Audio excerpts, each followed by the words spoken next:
हाँ, वो फोन नहीं लग रहा है उसका।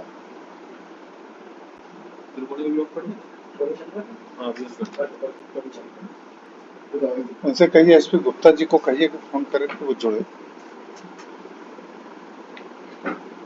सर आप फोन करना है। हाँ हाँ, एक मिनट सर, सर्विस देता हूँ विजय सर को।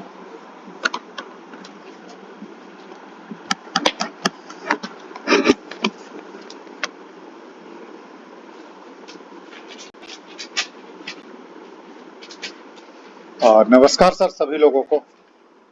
मैं principal Vipin Bihari college Jhansi college के करियर एडवांसमेंट मीटिंग में आप सभी का स्वागत करता हूं।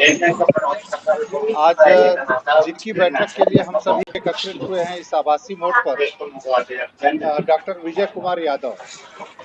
Doctor Vijay Kumar Yadav ji associate professor हैं जंतु विज्ञान विभाग में। आपने उच्चतर शिक्षा सेवा आयोग से चयन के उपरांत 8 सितंबर 2010 को महाविद्यालय में लेक्चरर के रूप में कार्यभार ग्रहण किया। उसके बाद 8 सितंबर 2014 को आपको 7000 एजीपी में प्रमोट किया गया। फिर उसके बाद 8 सितंबर 2019 को 8000 एजीपी में, फिर 8 सितंबर 2022 को 9000 एजीपी में प्रमोट किया गया। तो आज इस समय इनका 13A से 14 टेबल में प्रमोशन के लिए हम सब यहाँ पर एकत्रित हुए हैं। डॉक्टर विजय कुमार यादव जी जुड़े हुए हैं। आप अपने को अनम्यूट कर लीजिए और एक्सपर्ट्स आपके साथ। Sir, very good afternoon to all of you, sir. Okay, Dr. Vijay Verma. I think what I am seeing, Professor Lalit Gupta ji, Dr. Deepti ji and Manish ji, आप सभी को मेरा नमस्कार। और basically I belongs to the physics subject, but I was informed that I am vice. नमस्कार बंधुगण, नमस्कार। तो विजय वर्मा जी, before we start, tell us something about your academic journey. Right, sir. I joined the Vipin Bihari College on 8 September 2010, and before joining the department at Vipin Bihari College, I worked for 2 years at the Bundelkhand University under the SFS in the Department of Zoology. At the same time, sir, I have in the 2008 I also I was also selected in the Government Degree College Hamirpur on the Samvida basis, on contractual basis, but I joined the Bundelkhand University, sir. Sir, I graduate. I have done my ICSE board in '94, sir, from Kaiser College, and 92, and 12th from UP Board Christian Inter College, 1994, and 97 I have graduated from this same college, Vipin Bihari College.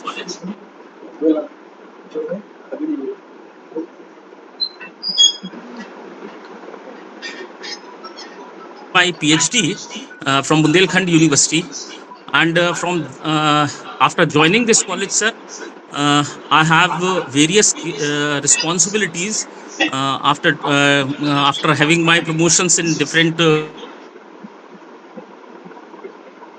had very different opportunities which have been given to me in this college. Sir, from the last 6 years I am the chief proctorial. I am the chief proctor of this college. Sir, I am also associated with NCC, and presently I am the captain of my college unit, which belongs to 56 UP NCC battalion. And sir, during my academic journey, after when I became a PhD guide, till now 4 students have completed their PhD under my supervision, and currently 3 students are working under my supervision, sir. And since I have a specialization in fisheries, so we are also conducting dissertation work in MSc, sir. And sir, I'm also associated with lots of college responsibilities in various committees also, sir. तो sir को एक link हमने WhatsApp किया है उसे। ठीक ठीक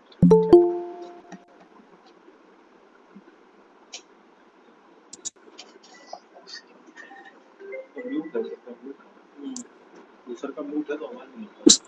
sir Ashish sir please Vijay sir. Unmute sir,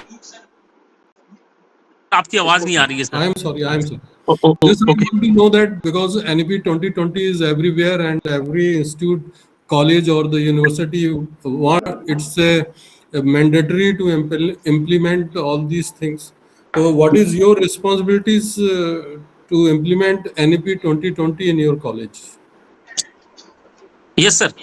Sir, we have been assigned at PG level, sir. We have been assigned to.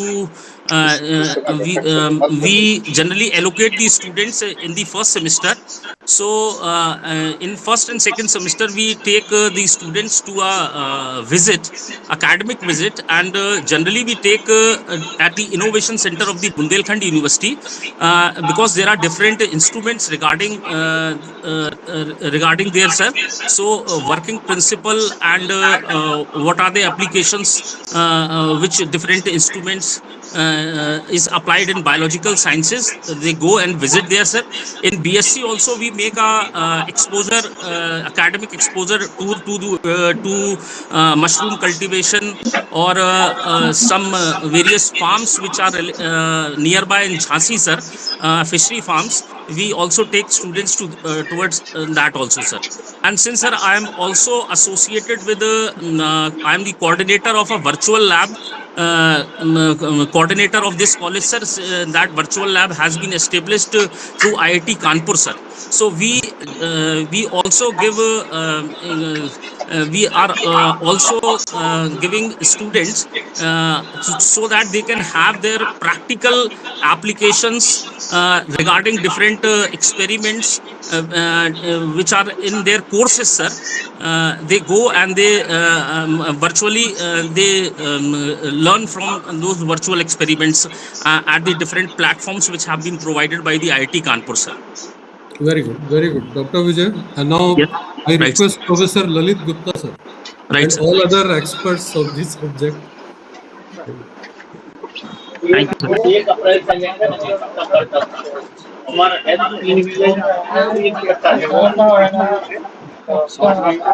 के उनके लिए 110 API चाहिए होता है, आपका API उससे ज्यादा ही है।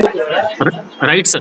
आपने कई रिसर्च पेपर पब्लिश किए हैं, बुक्स भी हैं, पेपर्स भी हैं, आप PhD स्टूडेंट्स को भी गाइड कराएंगे और डिपार्टमेंट्स की भी कई जिम्मेदारियां, तो कॉलेज की कई जिम्मेदारियां विभिन्न कमेटियों में संभाले हुए हैं। Right sir. As a subject expert मैं कुछ क्वेश्चंस आपसे करना चाहूंगा सब्जेक्ट से related. You are welcome sir. तो आप ये बताइए कि कोऑर्डिनेट्स जो प्राइमरी होते हैं वो क्या होते हैं? Fundamental coordinate sir three characteristic features which are regarded as to divide the distinguished features of coordinates are sir dorsal tubular nerve cord, notochord and pharyngeal gill slit, sir. Very good, thank you. और क्योंकि आपको fisheries है तो मैं composite fish culture के बारे में आपसे जानना चाहूंगा। Right sir. Sir composite fish culture के अंतर्गत सर हम एक्चुअली सर एक पॉन्ड या रिजर्वायर में हम जो डिफरेंट इकोलॉजिकल निचेस हैं ऑन दैट बेसिस के हम पानी जो वाटर लेवल है अलग अलग जैसे तो उन इकोलॉजिकल निचेस का हम मैक्सिमम यूटिलाइजेशन कर सके हैं तो उस बेसिस पर हम डिफरेंट स्पीशीज को सिलेक्ट करते हैं। जैसे कि हम कॉलम फीडर को सिलेक्ट करते हैं कि जो सरफेस फीडर होती हैं, फिर हम मिड कॉलम फीडर को लेते हैं जो बीच में वाटर कॉलम में रहती हैं, उनका फूड वहां प्रोवाइडेड होता है, और फिर हम बॉटम फीडर भी लेते हैं सर। तो मीन्स के सेम वाटर बॉडी को अगर हम सिंगल स्पीशीज करेंगे, मोनोकल्चर करेंगे तो that is not so profitable. So हम इसलिए multiple species depending upon their feeding habit and their ecological importance, ecological niche in that particular habitat, we utilise this and so we can have a very profitable fish culture sir. Very good. Hypophysation से आप क्या समझते हैं? Sir, hypophytation is induced breeding, sir. Those species which cannot breed in confined water, sir. So we take the and those species are very cultivable species which are used in fish culture. So we induce them for so that we can have fish seed for the next cycle, sir. So in that we use hypophytation means we take pituitary extract of the fishes, or we can have, sir, various experiments have been done where HCG can be used, and now there are various synthetic hormones like ovaprine, synherorin, which are used to exploit. Means these injections are given to the breeders, and those matured fishes, female and male fishes, generally 2 injections are given to the female fish, while 1 injection is given to a male fish. And certain conditions are in Chinese hatcheries. We make a Chinese hatchery so that we can depict natural conditions, natural climatic conditions, so that those fishes can be breed in a captive environment, sir. So in that Chinese hatchery, we circulate the water in a small pond, and we also put a fountain between them, because we know that fishes breed in monsoon season, sir. So we create those conditions, and by giving those doses of injections to the fishes, we can induce them to breed in captivity, sir. बिल्कुल correct. India में fish culture की क्या problems हैं? Sir generally जो fish culture की practices हैं, sir, means के जैसा हम फिश कल्चर की बात करते हैं तो सर वो एक्सटेंसिव भी होता है, सेमी इंटेंसिव भी होता है, इंटेंसिव भी होता है।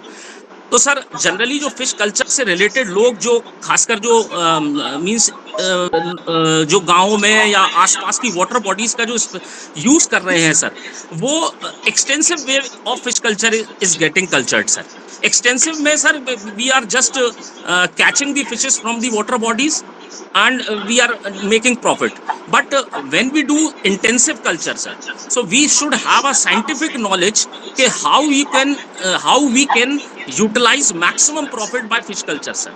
तो हम इंटेंसिव फिश कल्चर हम करते हैं, तो we should know about the physicochemical properties of the water bodies, we should know the ecological habitats of the fishes, we should know the different feeding habits of the fishes. So by creating those condition and by using that scientific knowledge, we can sir have a very good fish production in a country, sir. Thank you, बहुत अच्छा, thank you sir. जैसा कि मैंने आपका subjects का knowledge भी देखा है, आपका एपीआई भी देखा है और आपका फॉर्म भी मैंने देख लिया है, तो उस बेस पर मैं आपको लेवल 13A से लेवल 14 AGP 9000 से AGP 10,000 पर प्रमोट किए जाने की रिकमेंडेशन करता हूँ.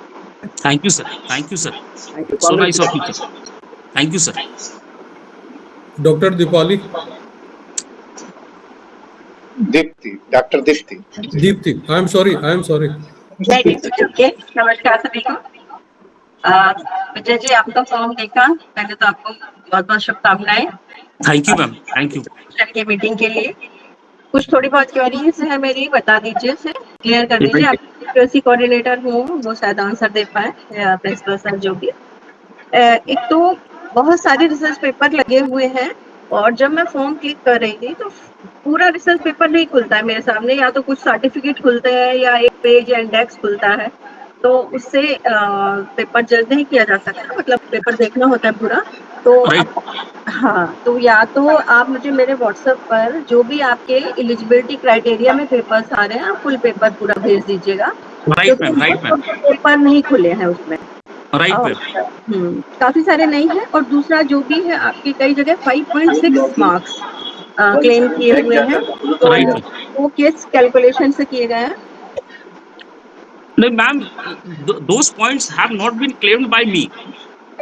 I have just अप्रूव किए हैं, मैं इसलिए आईक्यूएसी से बात करना चाह रही थी. आईक्यूएसी ने 5.6 जो अप्रूव किए हैं मार्क्स, तो मतलब मुझे क्राइटेरिया बता दें. जैसे आपका साइंस है तो 8 नंबर होते हैं, अगर आपने उसमें कुछ रेफरीड अगर ऐड किया है तो उसका प्रूफ नहीं लगा है. अगर आपने रेफरीड ऐड किया है इम्पैक्ट फैक्टर, तो वो प्रूफ सहित आप मुझे व्हाट्सएप करेंगे, क्योंकि उसका नंबर क्लेम करने के लिए उसका प्रूफ होना जरूरी है. तो मैं आईक्यूएसी से जानना चाहती थी कि 8.6 मार्क्स किस हिसाब से उन्होंने प्रूफ किए हैं. तो अपने ऑटोमेटिकली ऐसे ma'am IQAC coordinator is here, he will जी बताएं। मैम वो मार्क्स सिस्टम ने ऑटोमेटिक लिए हैं। अच्छा समर्थन दे दिए होंगे, पर जैसे एक्यूरेसी को एडिट पावर है ना कम और ज्यादा करने का, तो आपने जब वो 8.6 मतलब कैलकुलेशन नहीं बैठ रही है मेरे हिसाब से कोई भी 8 नंबर जो होते हैं साइंस में एक पेपर के होते हैं।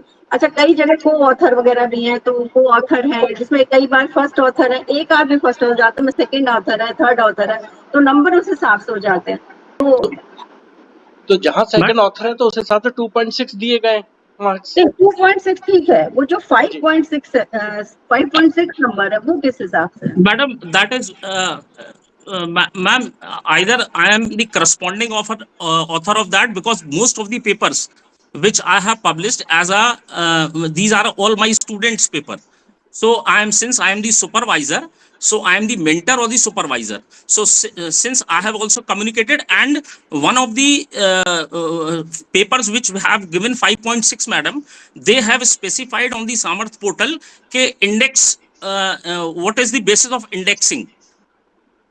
So ma'am, there is an RJF factor is also there, impact factor, and one is that is given by this NAS rating. So those which journals having a NAS rating, so that NAS rating has been noted by it, and I have applied for it, and I have made when I have submitted it, I have put the paper of NAS rating also, ma'am, showing that paper is having such an impact factor in NAS rating, ma'am. So automatically they have been given 2.4 or 5.6. Actually ma'am जो science का paper है वो 8 marks होते हैं उसमें, और जैसे कि आप अगर उसके प्रिंसिपल ऑथर हैं, फर्स्ट ऑथर हैं, तो 70% मिलता है, तो 8 मार्क्स का 70% दैट बिकम्स 5.6। जहां कहीं आप सेकंड ऑथर हैं या थर्ड ऑथर हैं वहां 30% डिस्ट्रीब्यूट होता है, तो 8 का 30% मींस 2.4, तो इस तरह से मिला होगा।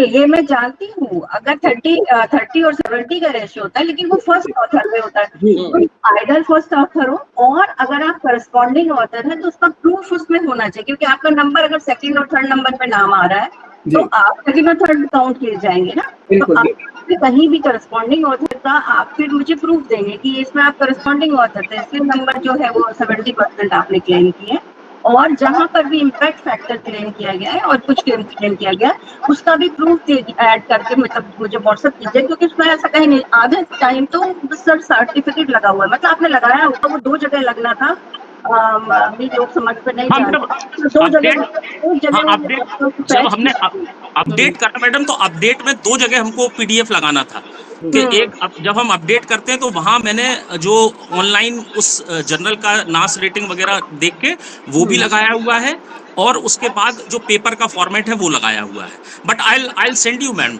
I send you. तो अगर आपको मैम आपको अगर दिख नहीं रहा है, अगर आप बैक जाकर के फिर से उस पर क्लिक करेंगे तो खुल जाता है पेपर, ये गलती दिक्कत मुझे भी हो रही थी। नहीं आप पेपर खुल रहा है, ऐसा नहीं कि खुल नहीं रहा है, खुल रहा है, लेकिन वहां पर सिर्फ सर्टिफिकेट शो हो रहा है मुझे, क्योंकि 2 जगह जहां लगाने थे, जो फैच करता है फॉर्म में एडिशनल डॉक्यूमेंट, सपोर्टिव डॉक्यूमेंट 2 थे ना जहां पर भी, तो वो जिस जगह से भी लिया है तो सिर्फ सर्टिफिकेट लिया, फुल पेपर नहीं लिया, तो आप मुझे व्हाट्सएप करेंगे वो फुल पेपर, और जहाँ भी वगैरह का कुछ है तो वो आप फिर मुझे उसका प्रूफ दे दीजिएगा, या ऑथर है तो उसका प्रूफ दे दीजिएगा। Right ma'am, right ma'am. Paper में तो यहाँ तक ये था, बुक्स में भी क्या है कि कवर पेज ही दिख रहा है, तो कहीं कहीं क्लियर नहीं हो रहा, जो बुक पे आप कितनी बुक्स ऑथर है और एडिटर है, आप क्या लिखा है उसमें, आपने 3 जगह दिख रहा है मुझे, जिसमें शायद 1 एडिटर और 2 ऑथर, ऐसा है? Right ma'am, right ma'am. Ma'am, one book which is related to the ultrasonic, ma'am. Ma'am, that it is the proceedings. It is the in that I have acted as an editor, madam. So Okay. it is the proceeding of an international conference, sir. हाँ, तो editor में 8 number आ रहे हैं आपके, और शायद 4 editor है उसमें ना? जी मैम, जी मैम। वो चेक करना पड़ेगा मुझे एडिटर्स का, और बाकी 2 जो है वो ऑथर है आप बुक में। जी मैम। उसका क्लियर फोटोग्राफ थोड़ा भेजो, क्योंकि उसमें मुझे कहीं भी ईयर शो नहीं हो रहा है, और हमें ये असेसमेंट पीरियड में 110 एपीआई काउंट करनी होती है, तो वो आपके विद इन 3 इयर्स आ रहा है या नहीं आ रहा है, Yes, इसका मेरे yes, पास madam. कोई वहाँ चेक करने का नहीं था कि मैं चेक कर पाऊँ कि आपका इसी असेसमेंट पीरियड में ये है। तो अब हाँ, जब madam. आपको वो डेट के लिए Right. वो पेज वो भेजिएगा जहाँ पर ईयर शो हो रहा है। Right, ma'am. Right, ma'am. बाकी यही है, अवार्ड वगैरह भी लगा रखे हैं आपने, वो सारे सेमिनार वगैरह के हैं, वो जी. आगे देख लूंगी। तो मुझे यही कहना था कि कुछ कुछ चीजें जो है, अच्छा 8.2 में डेट ऑफ ज्वाइनिंग लिखनी होती है, वो आपने लिखी नहीं है मैडम, प्रूफ दिख रहा है मुझे, उसमें लगा हुआ है अटैचमेंट, लेकिन लिखी डेट लिखी हुई नहीं, मेंशन नहीं है। मैं वो आईक्यूसी ने शायद चेक नहीं किया वो चीज। हाँ मैडम, डेट ऑफ अपॉइंटमेंट जहाँ पर है उसी के नीचे लिखा है। डेट ऑफ ज्वाइनिंग हाँ, 8.2 date of joining date of joining mention है मैम। कोड रूल लिखा हुआ है मेरे फॉर्म में जो मैं देख पा रही हूँ। Okay, madam. Yes, right, ma'am. Right, ma'am. Actually, all the papers, right from the appointment letter to joining, issuance of the appointment letter by the college, and joining report and prabhar praman patra, these all have been clumped in that supporting document.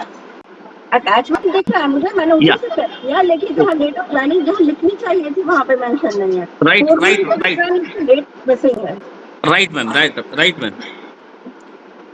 अच्छा बाकी एक, हाँ PhD का आपने जो date लिखी हुई है पीएचडी सर्टिफिकेट में, आपने लिखी है 11/7/2007, और जो मुझे सर्टिफिकेट पे दिख रही है वो 8 जनवरी 2009।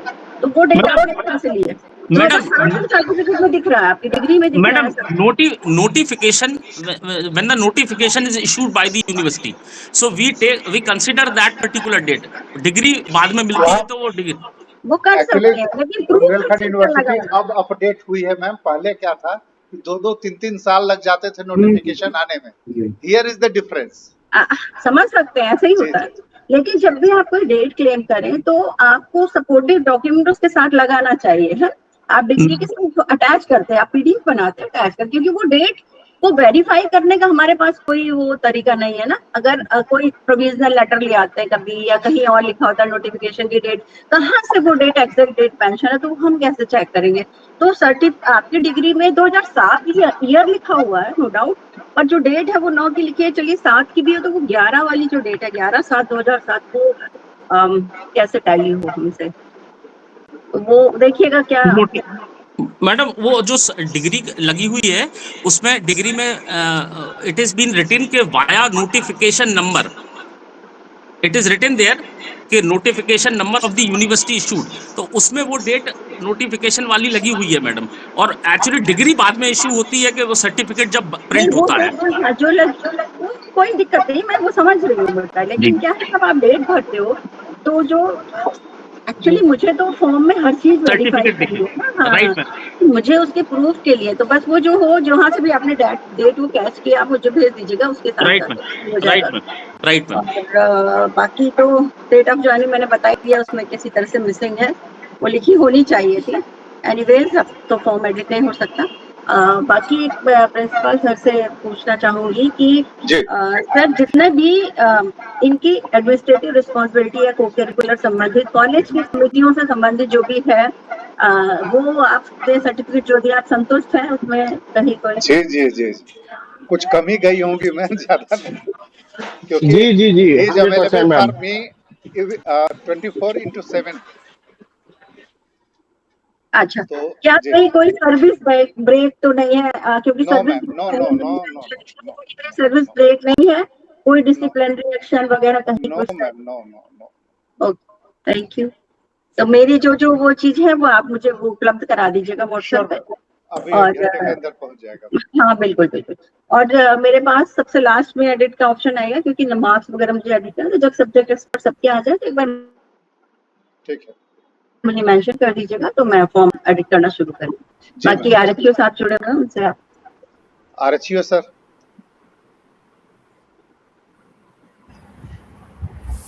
सभी लोगों को नमस्कार। आपकी डिस्कशन सुन रहा था काफ़ी देर से, और डॉक्टर विजय जी को जो है बहुत बहुत शुभकामनाएं हैं मेरी। और आपका कार्य मैंने देखा है, आप एनसीसी अफसर भी हैं, तो जो एनसीसी अफसर रहता है मुझे लगता है कि वो कभी भी बाकी एक्टिविटीज़ में तो नहीं कम रहेगा। तो सोशल एक्टिविटीज इनकी परफॉर्मेंस हम भी जानते रहते हैं, बीच बीच में इनके यहाँ जाते रहते हैं, तो काफ़ी अच्छी हैं। आपके फॉर्म को जो मैंने देखा है वो भी कंप्लीट है, लगभग जो कमियां हैं मैडम ने बताई हैं वो उनको आप संतुष्ट हो जाना चाहिए हर आदमी को। और आपके गैप वगैरह के बारे में सब कुछ पूछ लिया गया, मुझे लगता है कहीं कोई दिक्कत नहीं है। तो मेरी ओर से आपको बहुत बहुत शुभकामनाएं हैं। बस एक प्रश्न है मेरा आपसे कि जब आप प्रोफेसर हो जाएंगे 9 से 10,000 में चले जाएंगे, मैं सभी से यही पूछता हूँ, तो उससे हमारे आपके जो महाविद्यालय हैं उनके स्टूडेंट्स हैं उनको क्या क्या बेनिफिट होंगे? Right, sir. Ji Sir, when I'll be promoted in the 10,000, sir, lot of ample opportunities will be open to me, sir. हमको कई बड़ी यूनिवर्सिटीज़ में जाने का, विजिट का मौका भी मिलता है। कई लोग कोलीग्स होते हैं, क्योंकि कई जगह की एक होती है कि प्रोफेसर रैंक के लेवल को व्यक्ति को ही लोग बुलाते हैं, उनके लेक्चर्स वगैरह कराते हैं सर। और दूसरी चीज़ के मतलब कि कुछ बड़े प्रोजेक्ट्स वगैरह के लिए भी अभी भी मैंने एक प्रोजेक्ट के लिए अप्लाई करा हुआ है यूपीसीएसटी में। तो सर प्रोजेक्ट्स लेने के लिए भी बड़ी आसानी होती है सर। हमारा क्योंकि अब एक लंबा एक्सपीरियंस हो गया है सर, हमारे रिसर्च भी काफ़ी हो गए हैं, तो वो हमको कई सारी अपॉर्चुनिटीज़ प्रोवाइड करेगा। और सर जब अपॉर्चुनिटीज़ मिलती है तो हम बाहर जब जाते हैं तो एक्सपोजर जो हमको मिलता है, तो वहाँ किस तरह का इन्वायरमेंट है, बड़ी यूनिवर्सिटीज़ में जाके हम देखते हैं बच्चों का क्या एक्सपोजर है, किस तरह का इंटरेक्शन है। तो इन इंटरेक्शंस में जाके जब बड़ा एक्सपोजर मिलता है तो सर अल्टीमेटली हम आके अपना वो एक्सपीरियंस अपने स्टूडेंट के साथ शेयर करते हैं। जब मिलेगा तो सर बच्चों को अल्टीमेटली इसका फ़ायदा मिलेगा सर। जब हमको कहीं बाहर जाएंगे और नई चीज़ें सीखेंगे और नई चीज़ों को हम इनकलकेट करके आएंगे, तो हम अपने बच्चों के ऊपर उनके एक्सपोजर के लिए, उनके विकास के लिए हम सर अपनी नॉलेज को अप्लाई करेंगे सर। सर एक चीज़ और पूछना था कि जैसे बच्चों को हम लोग फ़ायदा दे रहे हैं, तो क्या कुछ सर्टिफिकेट कोर्स जो 3 माह से कम के हैं, इन पे अभी यूजीसी ने कह दिया है कि प्रिंसिपल फुल पावर में है कि वो 3 महीने से कम के कोर्स या सर्टिफिकेट कोर्स खुद सर्टिफिकेट उसको दे सकते हैं। तो इस तरीके के कौन कौन से कोर्स आप अप्लाई कर सकते हैं स्टूडेंट्स के ऊपर, जिससे उनको उनका कौशलात्मक विकास भी हो जाए और उनको कुछ ऐसा टेम्परेरी रोजगार मिल जाए जिससे उनकी पॉकेट मनी निकल जाए। और स्टूडेंट चूँकि बुंदेलखंड है और यहाँ पर बच्चे बहुत गरीब होती हैं, तो अपने पढ़ाई के साथ साथ अगर वो कुछ ऐसा कर सकें जिससे उनकी पॉकेट मनी भी अर्न हो जाए, तो इस तरीके के कौन कौन से कोर्स आप सजेस्ट करेंगे कि उनके लिए अच्छे होंगे? सर हम शॉर्ट टर्म सर्टिफिकेट कोर्स करने का सर मेरे मन में विचार है, और मेरी एक स्टूडेंट रही है सर। तो हम लोगों ने ये अभी उस पर कोर्स डिज़ाइनिंग कर रहे हैं सर, कि हम एक पल कल्चर के ऊपर यहाँ पर, क्योंकि मैंने कुछ काम करा हुआ है मेरे स्टूडेंट ने, तो एक पर्ल कल्चर की ट्रेनिंग प्रोवाइड हम कर सकें सर। क्योंकि हम जानते हैं कि हमारे बुंदेलखंड एरिया जो है सर, यहाँ पर वाटर बॉडीज़ की कोई कमी नहीं है सर, जबकि ये सूखे में माना जाता है। अगर हम कहीं छोटे छोटे इलाकों में जाएँ तो वाटर बॉडीज़ यहाँ पर हमारे चंदेलास से लेके मतलब काफ़ी वाटर बॉडीज़ हैं। तो उन वाटर बॉडीज़ में सर अगर हम इस तरह का फिश कल्चर के साथ साथ पर्ल फार्मिंग भी कर सकें सर, तो वो बहुत फ्रूटफुल रहेगा बच्चों के लिए सर। इसके अलावा सर फिशरीज से रिलेटेड ही कोर्सेज हैं, कि जैसे आर्टिफिशियल फीड का बनाना या इंटीग्रेटेड फिश फार्मिंग कैसे करी जाए सर। अकेली जो फिश फार्मिंग कर रहे हैं तो उनके साथ हम एग्रीकल्चर को कैसे जोड़ें, या इंटीग्रेटेड फिश फार्मिंग के हम पोल्ट्री फार्मिंग भी साथ में उसी पॉन्ड के आसपास शुरू कर सकें। तो इन कोर्सेज से सर अल्टीमेटली मॉनेटरी भी फ़ायदा होगा हमारे जो क्या नाम किसान भाई हैं, और जो हमारे जो साइंटिफिक स्टूडेंट हैं, जो बैकग्राउंड जिनका क्या नाम ग्रामीण इलाके से है सर, वो इस तरह की चीज़ों को सीख के हमारे स्टूडेंट्स वो वहाँ पर अपने जगह यूज़ कर सकते हैं, अपने अपने जिस रीजन में वो रहते हैं। और कम फीस के सर ये रोज़गार कोर्सेज हैं सर, इनमें कोई मतलब फ़ीस का बहुत कम है सर। और हम इससे ये भी कह सकते हैं सर कि हम अगर कुछ बच्चों का इस तरह से बैंक बना सकें, तो ये बच्चे अल्टीमेटली सर आगे जाके एक स्टार्टअप में भी स्टार्टअप खोल सकते हैं सर। जो अपने अपने इलाके में जाके वो, क्योंकि बुंदेलखंड वेरियस जगह से लोग बच्चे आते हैं यहाँ पढ़ने, तो वहां पर अपने इलाके में जाके कुछ छोटा छोटा स्टार्टअप इन रिलेटेड कोर्सेज से करेंगे तो उनको और उस क्षेत्र को सर बहुत फायदा मिलेगा सर। बहुत बढ़िया बताया आपने। मेरा ये कहने का मतलब कुछ इस तरीके के कोर्सेज हों जो बुंदेलखंड के किसानों को मदद पहुंचाने में कामयाब रहें और उनकी हेल्प भी हो जाए और उनको कुछ हल्की अर्निंग भी हो जाए जिससे उनको बेनिफिट मिल जाए। Right sir. आपने जैसे बताया कि फिशरीज के क्षेत्र में भी अगर मछली पालन कर लें, जी सर। के कुक्कुट वगैरह की जो है, कुक्कुट पालन का भी हमने देखा था, अजमेर में मैं गया था, जी सर। फिर मैं पढ़ाई कर रहा था, वहाँ आस पास में करीब 40 से ज़्यादा फॉर्म थे और वो सारे फॉर्म बहुत अच्छे से चल रहे थे। मुझे लगता नहीं कि उनमें बहुत इनकम थी। इस तरीके के बुंदेलखंड में भी अगर डेवलपमेंट हो जाए तो मुझे लगता है कि सोर्स ऑफ इनकम किसानों के भी और बच्चों के भी बढ़ेंगे, तो उन्हें फ़ायदा होगा निश्चित। ठीक है, आप नया करने की कोशिश करिए, हम नहीं है जब तक एक कुछ ऐसा नया हो कि स्टूडेंट का एक ग्रुप बन जाए और कुछ कौशल की दिशा में कुछ ऐसी ट्रेनिंग मिल जाए जिससे वो आगे कुछ रोजगार करने में सक्षम हो, तो बहुत राइट सर। Right sir. कि मेरी शुभकामनाएं आपको बहुत। Thank you sir. Thank you sir. Thank you sir. सभी लोग जैसे कमेंट कर देंगे संतुष्ट होने के बाद में, और मेरा कमेंट जब भी होगा मुझे आप बता दीजिएगा, मैसेज कर दीजिएगा। डॉक्टर मनीष जी।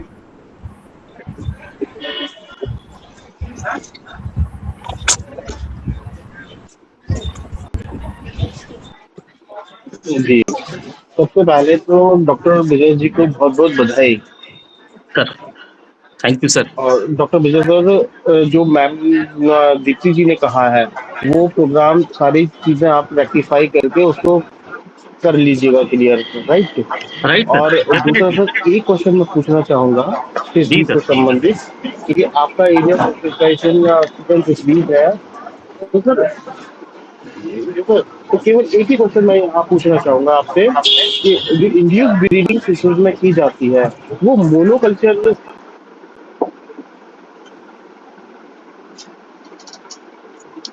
सर आवाज कट रही है। जी sir, monoculture.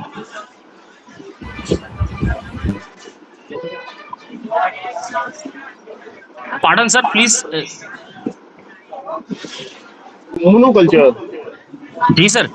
Induce breeding not. Hello, can you hear me? हाँ राइट सर ना, अब आवाज आ रही है सर। ओके सर, मेरा क्वेश्चन ये था कि अगर हम फिश कल्चर कर रहे हैं उसमें इंड्यूस ब्रीडिंग अगर आपको अप्लाई करना है तो मोनोकल्चर सिस्टम में अप्लाई करेंगे या पॉलीकल्चर सिस्टम में या बोथ?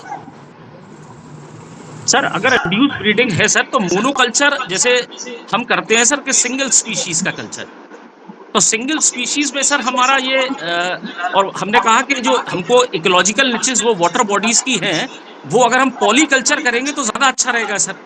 तो पॉलीकल्चर में जो अलग अलग वेराइटीज हैं और दोज वेराइटी जैसे हम रोहू, कतला और नैन, सर 3 मछलियां जो हम तीनों वाटर लेवल का अलग अलग यूज करते हैं इकोलॉजिकल निचेस, अगर हम इन 3 को करते हैं तो सर हमारा पॉलीकल्चर ज्यादा एडवांटेजियस है in terms in comparison to monoculture sir. तो अगर हम ऐसी स्पीशीज जो कन्फाइंड वाटर्स में नहीं कर सकती है तो उनका इंड्यूस ब्रीडिंग सर, क्योंकि एक ये भी एक छोटा बड़ा एस्पेक्ट है सर कि जहां पर वाटर बॉडीज हैं, क्योंकि लैंड बहुत कम है लोगों के पास, तो लैंड में अकेला सिर्फ वो फिश कल्चर कर रहे हैं। अगर फिश कल्चर कर रहे हैं सर तो उनके पास फिश सीड कहाँ से लाएं? तो ये अगर जिनके पास स्पेस कम है वो फिश सीड का प्रोडक्शन भी कर सकते हैं सर। तो अकेले ये भी बहुत अच्छा एक बिजनेस है कि सिर्फ आप इंड्यूस ब्रीडिंग करके या फिश सीड को आप लोकली अवेलेबल अगर आसानी से करा देंगे तो वहां के लिए जो छोटे छोटे पॉन्ड्स हैं उनको बाहर से कहीं से लेके नहीं आना पड़ेगा और फिश सीड उनको आराम से आसानी से मिल जाएगी sir. Very nice, very nice, impressive answer. Sir मैं आपकी प्रमोशन की जो आपका 13 एज है 14 में होना है उसके लिए हाईली रिकमेंड करता हूँ कि आपका जो भी है वो बहुत अच्छे से, और जो भी अर्निंग फॉर्म में रह चुके हैं उसे आप प्लीज रेक्टिफाई कर लीजिएगा।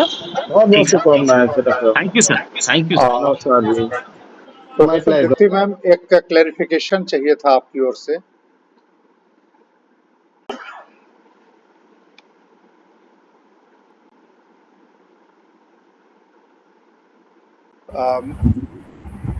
मैम एक क्लैरिफिकेशन ये चाहिए कि कौन कौन से सारे रिसर्च पेपर आपको व्हाट्सएप कराने हैं या कुछ स्पेसिफिक, तो उनका सीरियल नंबर बता दीजिए। नहीं देखिए आप चेक कीजिए, मैंने देखा 2 नंबर 3, 16, 21, 22 जो आपके असेसमेंट पीरियड में आ रहे हैं। Right ma'am. पेपर नहीं उसमें शो हो रहा है सर्टिफिकेट। ओके, असेसमेंट पीरियड के हम भिजवा देते हैं। तो आपके पास असेसमेंट पीरियड, उससे अलग तो मुझे जरूरत ही नहीं। असेसमेंट पीरियड अभी आपकी टोटल लेकर कितनी बन रही है विजय जी? जी जी, विद कैपिंग इनकी 200 विद कैपिंग में, विदाउट कैपिंग 202 के करीब आ रहा ma'am. With capping 217 ma'am. With capping 217.8 मैं बता दे रहा हूँ। विद कैपिंग कोई बात नहीं, मैं बस एक आइडिया लेगी, अगर कुछ नंबर एडिट भी किए जाते तो 110 से नीचे जी मैम। कोई दिक्कत नहीं है। तो आप ये वाली चीजें और वो बुक का है वो ईयर वाली चीज भेजिएगा मुझे, राइट मैम। सर्टिफिकेट भेजिएगा, मैं चेक कर लूंगी और मुझे कुछ कमी लगी तो मैं आपसे मांगूंगी। Okay ma'am. बहुत बहुत शुभकामनाएं। Thank you ma'am. धन्यवाद सभी लोगों को, बहुत बहुत धन्यवाद आपको। Thank you, congratulation Vijay Yadav ji. और दीप्ति मैम ने जो भी बोला है आप वो सर्टिफिकेशन करा दीजिए उनको पूरे, क्योंकि मैं भी खोल रहा था तो वो खुले नहीं आपके paper. Right sir. Somebody will raise this question. Thank नहीं you. सर, एक्चुअली सर वो पीडीएफ बड़े हो जाते थे तो मुझे मेरे जो सीनियर्स हैं सर कर चुके थे, तो उन्होंने कहा था फर्स्ट पेज मतलब कम से कम 2 पेज डाल दो उसमें। कुछ के हो सकते हैं। Dr. Deepti raised a very valid question that the year should be specified. Otherwise, how the book will be? Sir हम लोग तो मार्क्स एडिट करने होते हैं तो हमारी रिस्पॉन्सिबिलिटी बन जाती है, डायरेक्टर नॉमिनी का यही तो काम है। मैंने भी अपने अभी पूरी स्क्रीनिंग की पिछले हम लोग यहाँ प्रोफेसर्स की, तो ये बड़ा जरूरी होता है कि एक तो आपका पेपर खुलना चाहिए, आप उसको खोल के देखिए, वो खुलना चाहिए, क्योंकि उसमें क्या होता है कि अब अभी तो ये कैश है, अगर ये दूसरे प्रकार का इंटरव्यू होता तो एक्सपर्ट उसको लेता ही नहीं, वो कहता अब ये खुल ही नहीं रहा, अब तो डेट भी गई और सब गया। तो be careful about that, because what you are claiming it should be shown to the experts. हाँ सर, वो सर स्पेस की बस प्रॉब्लम आ रही थी कि स्पेस की वजह से वो अपलोड होने में दिक्कत होता है। बाकी सर जो बुक्स का है कुछ मेरे पास उसका प्रिंट आउट भी है सर, जो मैंने लगाया है। तो मैंने फ्रंट पेज भी लगाया है और अंदर का पेज जहां पर आपका एडिटर्स ऑफ फर्स्ट एडिशन लिखा रहता है उसमें ईयर मेंशन्ड है। मैंने, हो सकता है सर कहीं स्किप कर गया हो, मैंने कंटेंट का पेज भी 1-2 बुक्स में लगाया है कि इंडेक्सिंग भी हो सकता है। 2-3 बुक्स का अंदर का पेज रह गया हो सर, तो वो मैं आपको भेज दूंगा सर। डॉक्टर दीप्ति मैम को भिजवा दीजिएगा। Right sir. बहुत ही बढ़िया तरीके से आपने देखा doctor Deepti, it is very nice, right, very important also, because हम लोग सब इसी प्रक्रियाओं से निकले हुए, तो आप मैम को भिजवा के करिएगा। राइट सर, सभी का बहुत बहुत धन्यवाद, और झांसी यूनिवर्सिटी ऑफ झांसी का कि उन्होंने आज के दिन के लिए मुझे चूज किया। Thank you very much. मैं विशेष रूप से आप सभी का आभार और धन्यवाद देता हूं कि आप सभी जुड़े, और ये हमारे लिए भी मेरा पहला कैश समर्थ पोर्टल पर था, तो इसलिए मेरे लिए भी इम्पोर्टेंट इवेंट है आज का, और आप सभी का इसके लिए बहुत बहुत धन्यवाद। जी। अब मैं मीटिंग वो कर रहा हूँ, आप लोग रिपोर्ट वगैरह देते रहेगा, मैम का मैं क्लियर करा दूँ। जी।